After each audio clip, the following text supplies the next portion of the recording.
Na minha companhia já tenho o embaixador Francisco Falcão Machado e também o advogado Pedro Proença e o João Henriques, que é do Observatório do Mundo Islâmico. Muito boa tarde aos três. Obrigada por se juntarem a nós. Senhor embaixador, começo por si, por esta informação de última hora que foi avançada pelo Francisco Penin. Portanto, parece que o Irão acabou por anunciar o fecho do Estreito de Hormuz. O que é que isto pode significar, sendo que iria haver negociações na sexta-feira? Bem, é um facto importante, é um incidente importante e que, para começar, viola a Convenção das Nações Unidas sobre o Direito do Mar.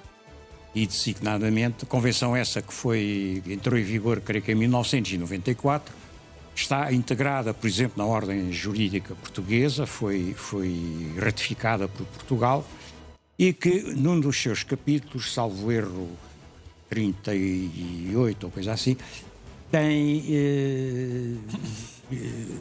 define quais são os direitos que os Estados e os navios podem invocar para passar um estreito, não é? Essa legislação das Nações Unidas é relativamente completa. Tem uma preocupação de que a utilização dos estreitos seja somente por razões de comércio ou humanitárias, mas prevê, não obstante, que os navios de guerra possam atravessar qualquer estreito desde que não sejam para ações bélicas, ou seja, passar, aliás, creio que a expressão é o mais rapidamente possível, sem parar e sem a mínima... não pode disparar nenhum canhão, não pode lançar nenhum torpedo. Inclusivamente está previsto que os submarinos podem chegar lá submersos, mas têm que subir ao nível, sair acima da superfície, exatamente, têm que hastear a bandeira e assim que forem sinalizados, quer dizer, passado 500 metros, podem outra vez submergir e atravessar os estreitos, em geral, não estou a falar de Hormuz. Isto para mostrar que é uma legislação bastante completa, que até tem resolvido, desde que está em vigor, em 1994, tem sido aceita tem sido aceitada em praticamente todos os... Claro, aqui no caso de guerra, toca a soberania invocada do Irão, e que é daqueles 10 pontos que agora o Irão apresenta para negociar. E toca também a soberania de Omã, um pequeno enclave que há ali e que o estreito pertence a... Já iremos falar também da questão de Omã, mas, Dr. Pedro Proença, ainda relativamente a esta notícia de última hora, trata-se de uma violação por parte do Irão naquilo que diz respeito às exigências que foram feitas? E se, por outro lado, isto poderá comprometer as negociações? Boa tarde, Madalena. Boa tarde a todos. Deixa-me dizer, antes de mais, que considero a expressão cessar-fogo um bocadinho excessiva neste caso. Eu acho que estamos aqui a falar basicamente naquilo que é uma pausa operacional. Não vejo aqui neste plano qualquer das características típicas de um cessar-fogo. Estamos perante aquilo que é uma proposta de uma pausa operacional de 15 dias. Basicamente é isso e, portanto, acho que é demasiado ambicioso falarmos em contexto de cessar-fogo.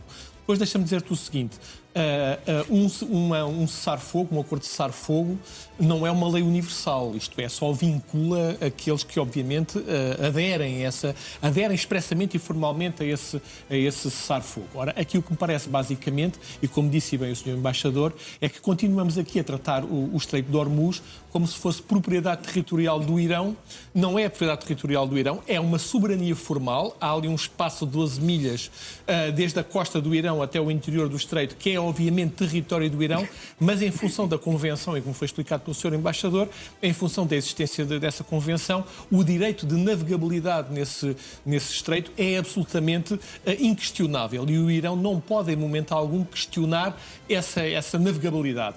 Por outro lado, deixa-me dizer que esta proposta de acordo contém também uma cláusula que é profundamente ilegal no plano do direito internacional, que é a questão da taxação da passagem pelo Estreito, que é completamente contra a Convenção das Nações Unidas sobre o Direito do Mar, e a mim surpreende-me como é que a administração americana aceita sequer falar num cessar-fogo quando há aqui condições que são manifestamente atentatórias do direito internacional, neste caso do direito do mar. Mas todos nós sabemos que, obviamente, quer da parte da administração americana, quer da parte do Irão, não há uma percepção nem um respeito muito significativo relativamente àquilo que são as convenções internacionais e ao direito internacional.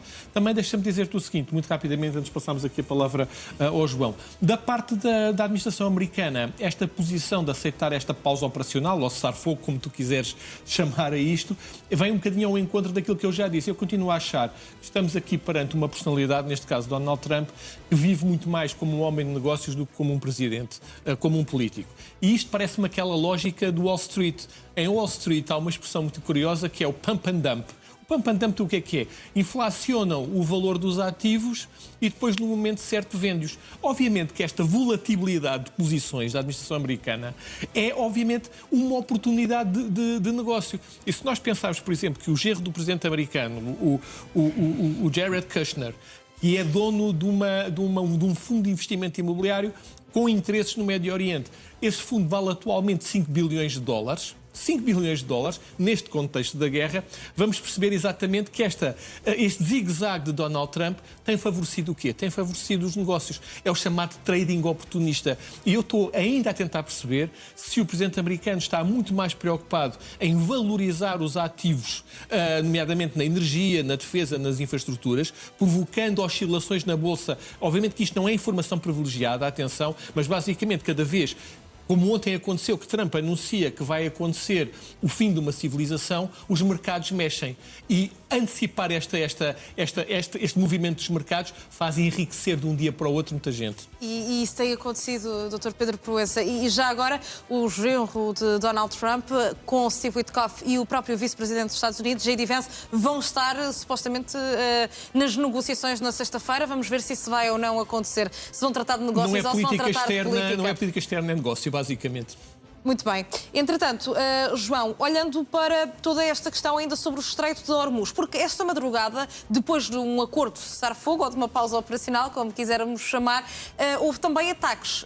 E também há agora esta questão, este recuo por parte do Irão de que encerrou o Estreito de Hormuz. Isto só vem comprovar que, de facto, é uma pausa nos ataques e que eles vão surgir a qualquer instante?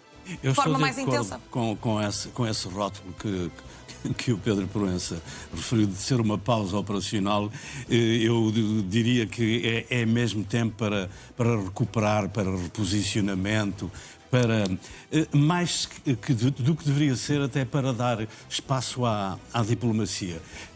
Porque esse deveria ser o fim de qualquer tipo de conflito, deveria ser o instrumento a ser utilizado pela comunidade internacional.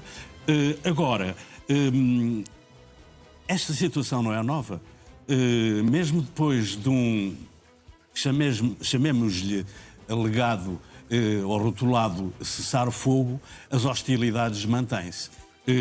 Desde logo, o Estado de Israel afastou-se dessa premissa e continua a atacar,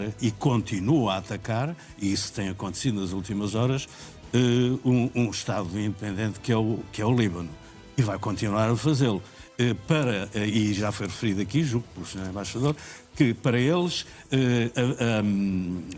esse ponto é um ponto de honra para a parte iraniana, mas também é uma linha vermelha para Tel Aviv. Vindo um pouco atrás, diria que este pré-acordo, porque ele ainda não é acordo, este pré-acordo, esta proposta, tem tudo para dar mal. No caso do conflito na Palestina, foram criadas foram promovidas 4 fases e não se passou da primeira. E a primeira era naturalmente aquela que seria a mais simples de concluir. O problema esteve a partir da segunda, que nunca, muito menos, chegámos à terceira e à quarta. E o exemplo está a acontecer agora. Israel, voltando ao caso de Israel não abdica do seu grande projeto do grande Israel, que inclui naturalmente o Líbano.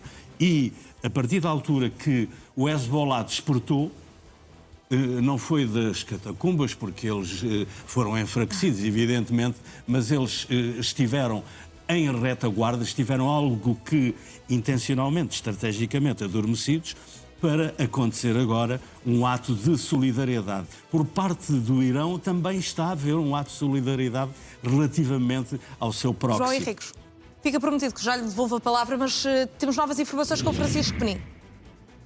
Informações que dizem que a intensificação das últimas horas dos ataques de Israel no Líbano contra o Hezbollah foi o motivo direto apontado pelo Irão para a nova interrupção do trânsito do Estreito de Hormuz. De acordo com as últimas informações que estão a ser divulgadas pela agência Fars, Teherão clarificou que a sua adesão ao cessar-fogo estava ligada a uma desescalada regional total. E ao verificar que as operações terrestres e aéreas israelitas contra o Hezbollah não pararam, o Irão classificou a situação como uma violação do espírito da trégua. A agência Fars cita fontes militares, afirma que a passagem de petroleiros foi suspensa agora como uma medida de pressão necessária para forçar a cessação das hostilidades no Líbano. Como Israel não faz parte direta do acordo assinado entre os Estados Unidos e o Irão, a Guarda Revolucionária Islâmica está a utilizar este novo bloqueio de Hormuz, do Estreito, para atingir a economia global e, por arrasto, pressionar os aliados de Israel a travar a ofensiva. Só mais uma nota, Madalena. O gabinete de Benjamin Netanyahu afirmou hoje que o Líbano não faz parte do acordo mediado pelo Paquistão e que Israel vai continuar a sua missão de destruir a infraestrutura do Hezbollah, independentemente ou não da trégua em vigor no Golfo Pérsico. Mas esta declaração do gabinete de Netanyahu foi ainda antes deste novo bloqueio do Estreito. Muito rapidamente, uma pergunta a cada um relativamente a esta notícia de última hora por parte do Francisco Penin. Portanto, João Henriques tinha tudo que ver com aquilo que estava a dizer sobre o Líbano. Eu não tenho nenhuma relação próxima com Netanyahu, mas isto perdoa-se-me esta ligeireza, mas isto era previsível. Era expectável, Era expectável, naturalmente. Claro que sim, Sr. Embaixador. Vamos falar desta questão do Hezbollah também, porque, pelos vistos, Israel queria fazer parte deste plano de cessar-fogo, mas acabou por também querer continuar os ataques contra o Líbano. Há motivos, então, para que o Irão fechasse outra vez o Estreito, ou não? A questão é complexa, mas antes eu queria fazer duas observações muito rápidas. Eu, há muitos anos, fui militar e, na altura, não se dizia... antes de um cessar-fogo, havia outro momento que era o calar as armas, quer dizer, não há tiros. E por isso é que, e concordo com o Dr. Pedro Proença, isto não é bem um cessar-fogo, isto é quando muito um calar tiros e não são todos que já começaram outra vez. Portanto, não qualifiquemos ou não depositemos demasiada esperança numa coisa que é apenas um momento do processo. Há uma ideia que as pessoas esquecem, e que é importante e tem talvez que ver com o costume, uso capião, figuras jurídicas dessas, é que até recentemente a passagem no Estreito de Hormuz era livre. Todos os navios podiam passar, até há 4, 5 anos, podiam passar, carregar, sem grandes restrições. Talvez houvesse uma gestão administrativa muito técnica, para não irem todos ao mesmo tempo, uma ordem de prioridades de passagem, mais nada, nem havia taxas, nem havia nada, tanto quanto eu sei. Sim, apenas logística. Portanto, isto agora é uma reviravolta completamente contrária a tudo o que era o costume habitual da época. Sobre o Hezbollah... Muito rapidamente, Sr. Embaixador. Sim, senhor. Vamos lá ver. O Hezbollah tem um ponto que é absolutamente negativo, que é o seu objetivo de eliminar Israel do mapa do Médio Oriente. Portanto, Israel tem uma luta existencial pela sua existência, não é uma questão de fronteiras ou de direitos ou nada disso, é pura e simplesmente ser suprimido do mapa, o que é excessivo. Por outro lado, não podemos esquecer que o Hezbollah, inteligentemente, nas zonas que ocupou no Líbano, não é só uma estrutura militar, eles também patrocinam escolas, não digo hospitais, mas ambulatórios, com dinheiro do Irão. Pressupõe-se que eles não têm assim rendimentos próprios para fazer isso. O que lhes dá uma certa simpatia no meio daquelas tribos antigas todas que há no Líbano, dá-lhes uma certa inserção no terreno do Líbano. Dr. Pedro Proença, para fecharmos aqui a nossa conversa relativamente a esta notícia de última hora sobre as motivações, assim é que é, por parte do Irão para fechar outra vez o Estreito de Hormuz. Sim, volto a referir, as motivações são obviamente anti-convenções internacionais. Volto a dizer que a área compreendida pelo Estreito de Hormuz é um espaço de soberania meramente formal, portanto o Irão não pode, aliás, nem o Oman nem o Irão podem reivindicar, digamos assim, a interrupção de um direito internacional que é a passagem pelo Estreito. Deixa-me só para terminar dizer o seguinte: esta ideia do cessar-fogo, da pausa operacional ou do calar das armas, está, na minha ótica, a criar aqui um conjunto de ciclos perigosos. Primeiro, já tivemos aqui uma multiplicidade de planos que são incompatíveis entre si. E isto, obviamente, faz erudir a capacidade de negociação dos intervenientes. E depois, para dizer o seguinte: estamos num ciclo de ataques, escaladas, propostas de paz, pausas operacionais, estão a ser violadas novamente, vai haver uma escalada. E estes ciclos contínuos, no âmbito daquilo que são estas questões, são muito perversas para o estabelecimento de uma paz duradoura. Do plano de Israel, é como diz o Sr. Embaixador, basicamente prevalece a lógica de 1949 para a frente, 1947 para a frente, que é, no fundo, a luta pela sobrevivência num contexto hostil.